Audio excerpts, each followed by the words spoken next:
Aeroportdan 4 xonali Yevro remont qilingan kvartiramizni sotuvga chiqaryapmiz. Srazu narxini ham aytaman. 93 ming deyaptilar. Yana savdosi bor. Bizlar turgan joy mehmonxona. Mehmonxonada mana shunaqa chiroyli qilib ugalok qo'yilgan, parda, gilam, chiroyli lustra ilib qo'yganlar, devorlar atachanda qilingan va yo'lka ham ilib qo'yganlar. Televizor va podstavka ham o'rnatilgan do'stlar.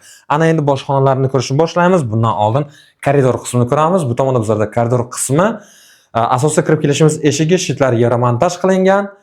Mana shunaqa dekoratsiyani oyna qilingan va bu yerda bizlarda bolalar yotoqxonasi joylashgan, juda ham chiroyli, ixchamgina qilingan, ikkita kravat o'rnatilgan va mana bu yerda kattagina garderobni ham bor. Mana shunaqa.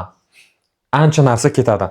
Kvadrati 90 kvadrat 4 xonalik aeroportda Orientir Grand Sultan restorani bo'lyapti. Mana bu yerda esa yana bitta bolalar yotoqxonasi, xohlasangiz mehmonlar uchun yotoqxona qilishingiz mumkin.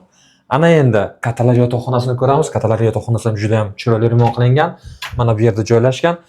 Kattalar yotoqxonasida ham hamma kerakli mebel jihozlari bor.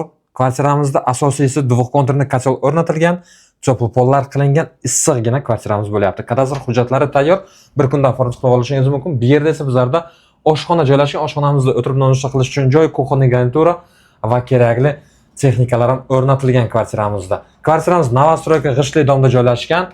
Ana endi kvartiramizda ikkita razvedniy sanuzul tushgan. Bu mana bu yerda birinchisi bo'lyapti, dushevaya kabina va rakvina o'rnatilgan.